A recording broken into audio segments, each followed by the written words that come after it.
Greetings gamers, this is Raz from Crash on Pixels. Welcome to yet another not a vlog, because it's not just not a vlog. So I haven't done one of these in like 2 weeks or something like that, and there's a really good reason for that. Something came up, something happened. I've had like the worst 2 weeks of my life. Actually, it was the worst week and a half, and then I had an okay half a week. And then it sort of got, and then I was like, you know what, I need to rest, and then I rested for another week, so 3 weeks. So to make a long story short, basically I've been incredibly busy, I've been sick, I've been lonely because everyone's been gone, and I've been swamped. Like something happened like 2 weeks ago where I pretty much had no rest whatsoever. I didn't even get my weekend off. Usually I get the whole weekend to myself because my job doesn't require me to work on weekends. So I was like, fuck yeah, this is going to be awesome. But it didn't turn out like that. I had to work, I had to study actually, because I do both work, study at the same time, and I do these videos. So, you know, I don't really have a lot of time like many other YouTubers do. And it all sort of accumulated all into this one weekend or week where I was just destroyed, and I was sick at the same time. Everyone was gone, so I was alone, and it was just terrible. I had the worst mood ever during that time. I can't even describe to you how terrible it was. But then when that got over, I actually started feeling a little bit better, but I needed to rest. So, you know, I took like a week off, basically, not from work. I still have to do work, but I took a week off all the stuff that I don't have to do, including the YouTube videos. I did still upload, you probably noticed that, but I didn't put any extra work. I didn't do the not a vlogs.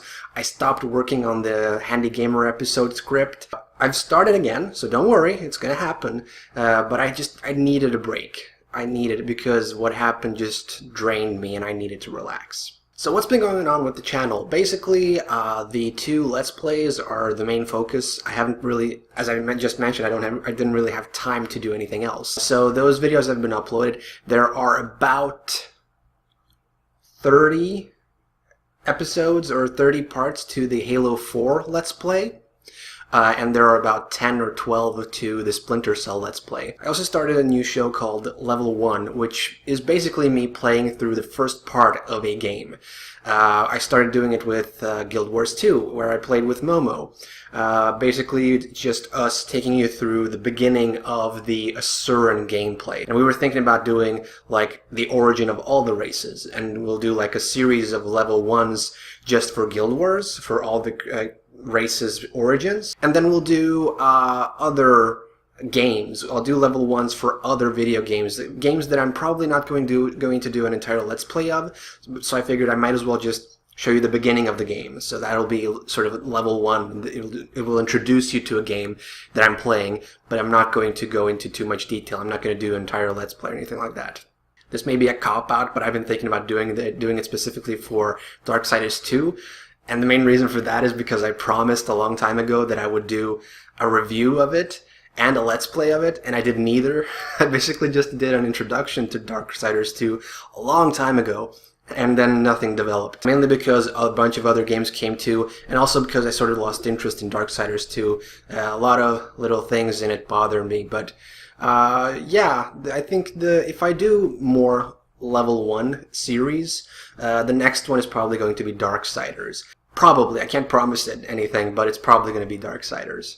And another thing regarding the channel is that I've been planning on doing other shows. So Level 1 is a new show, but I'm planning on doing something else. I've been thinking along the lines of maybe a podcast or something like that. I'm not sure how that's going to work out. I'm still discussing things with some buddies. It's Momo. So it might be, you know, I might be doing a podcast pretty soon. We're going to have some topics to talk about, which sort of limits the stuff I can talk about in the not a vlog videos, because I want to save some stuff that I've been thinking about for the podcast in case we do it. So I'm just going to have to pull myself back down and be like, relax, Raz, you don't have to talk about that right now. Maybe next time. If you don't do a podcast, talk about it next time. And that's about all I have to say about that. So Seeing as I sort of did a review of a movie last time I did one of these videos, it was Here Comes the Boom. I thought I might do something similar this time. I've seen a lot of movies since the last Not a Vlog. To name a few, I recently saw The Crow. I haven't actually seen it before. I've heard of it. I've heard a lot of people talk about it. It's sort of this cult classic movie that everyone knows, and yet I've never watched it until just recently. Another movie that I saw a second time was Star Trek, the 2009 remake. So it's no secret that I am a huge fan of Star Trek. I mean, like, the series. I love the original series and The Next Generation, and I loved Voyager, and I didn't see very much of Deep Space Nine or Enterprise, but I'm planning to. As for the movies, well, Wrath of Khan. So regarding Star Trek, the remake, I thought I'd talk about that. It's going to be sort of like a topic that I'm afraid to bring up because there are so many conflicting opinions and ideas of this movie and the franchise in general, so it's kind of hard to, to express myself without fear that I might say something that'll piss people off. I'm gonna try not to. Obviously, I don't want to piss anyone off. If you don't agree with me, you're entitled to not agree with me, so, do whatever you want. I don't care. But here is my opinion of the remake. Basically, it's sort of the same thing that I said about Splinter Cell before, is that the remake isn't entitled to call itself to have the title of the franchise. What I'm trying to say is that while the Star Trek movie from 2009 is a fun summer blockbuster action movie popcorn flick with lots of explosions and lens flares and beautiful people and blah blah blah blah, it's not really a Star Trek movie. It doesn't feel like Star Trek. It doesn't behave like Star Trek. It doesn't play out as Star Trek. Just because they have characters named after the original characters and it takes place, in a similar universe, doesn't make it Star Trek. The Star Trek that I know, and I'm referencing, by the way, the original series and The Next Generation, is a series that's a lot more pulled back and a lot more introspective and a lot more logical.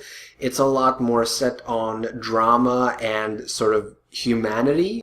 While this movie was just explosions. Bam, bam, bam, bam, bam, bam, bam, bam, bam, bam, bam, bam, bam, bam, bam. Lots and lots of explosions. A lot of scenes felt like incredibly pointless. Like, this is not something that should be going on in Star Trek. It never happened in any of the shows or movies prior to it. Why would it happen now? Because it doesn't make any sense. It's not logical. And that's the thing. Star Trek is all about logic to me. It always has been.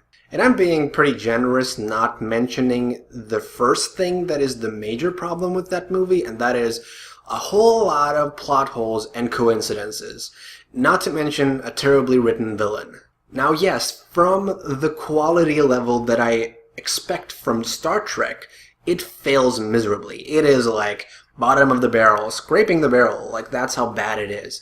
But from a standalone movie, like if you take away the fact that it's Star Trek, like call it something else, call it Space Pretty People, well then, it's a fun action movie. It is. I can't deny that. It's a fun action movie. It's just not Star Trek.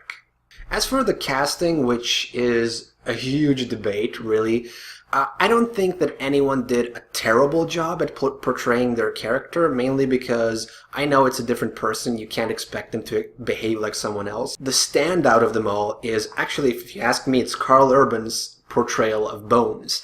I loved his character. It was really interesting and fun. I wish there was more of him in the movie. Actually, in the original series, Bones, Kirk, and Spock were the three main characters who popped up in each episode and had most of the focus. So the fact that Bones took sort of a back seat in the movie didn't really sit well with me. I felt like he should also have been up there front and center with Spock and Kirk. The slight annoyance I have with some of the casting is actually Chekhov and Sulu. Mainly because they made Sulu like a dude. He's just an American dude who happens to be fencing for some reason. I know that Sulu fenced in like one episode of the original series, but I guess they translated that into him being a master swordsman or something. And Chekhov. Oh my god, Chekhov. Talk about overacting. I don't hate Anton Yelchin or whatever his name is who played Chekhov, but there was some goofiness in the original series as well, but it really sort of arced back to his origin of being Russian, whereas here he's just a stereotypical Russian. He was funny at times, but not in the same way that the original Chekhov was. As for the others, I really don't mind any of them. I think that Scotty was done pretty well. Aurora was never Aurora. She she was never really like she never did have all that much unique personality. Natalie Portman. So I think that the girl who played her in the new movie is all right because she sort of did a straight and narrow path. Like, yeah, she's just a woman who's really good at something. Yeah, didn't need any further interpretation. As for Kirk and Spock, Kirk is kind of a douchebag. That's the only thing that bothers me. Kirk was never a douchebag. He was pretty logical and polite and friendly person that slept with a lot of women. But it was never a douchebag, so that's sort of a thing that stood out for me, like, you know, they should pull him back a little, relax him a little bit. I suppose that's because it's the first movie and they sort of need to introduce him as a younger person who develops that kind of personality. Natalie Portman! So, I guess in the next movie he might actually be more like the real Kirk. And Spock, I don't know. How do you like portray someone who doesn't have any emotions or expressions? Well, by forcing him to have emotions and stuff. That's kind of what happened, really. They forced him to have emotions and stuff in the movie because they couldn't have an emotionless character have front and center stage of a movie because people expect more. And you know, not everyone has seen Star Trek, so they can't really know that he's going to be emotionless. They're gonna go to the movie and be like, why is that guy not acting? I would have personally preferred if they got someone like Keanu Reeves to play Spock, because that would be the perfect thing. Like, totally wooden actor, totally wooden character. Would have been great.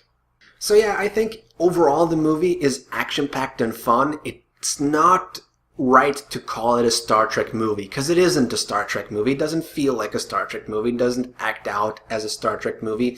There's a lot of inconsistencies, a lot of plot holes, a lot of coincidences, and, you know, it's not a perfect movie. It's a fun action movie. For the standard I expect from Star Trek, however, it does really poorly. I'm sort of excited to see what they're going to do with the sequel that's coming out, Into Darkness, I think it's called. I'm hoping that what I said earlier about Kirk. I think what just happened was I was about to say Spock and Kirk, so it would be the K from Kirk with the minus the S of Spock would be a word that I would say that I'm not going to say. But what I was trying to say is that, as I mentioned earlier, if they develop Kirk into more of the character he was in the TV series, then I'll be happier. Also, if they tone it down with the action scenes a little bit and focus more on, just closing those plot holes, covering them up somehow or doing something with it. I'm hearing that the villain is supposed to be a lot better. Good. Keep doing that. We want a better villain. Nero was a terrible villain because he had no real motivations. So overall, like I said, I'm excited. I hope they do better. I will see the movie, obviously, but I hope that they, listen to criticism and try to improve it a little bit. So that's it for this week. I'm sorry for not uploading on the previous weekends. I'll try to do better. Like I said, I've been really busy, so what am I going to do? Thank you for watching. Stick around. Like the video if you like the video. If you like me, if you like anything, I'm still lovable. Subscribe to the channel if you like me or the videos I upload, or if you just want to keep track of what I'm going to talk about. And leave a comment if you have anything to say, any feedback, anything to add. I'll be really thankful to you for that. Thank you very much. So thanks again. I'll see you guys around. Goodbye.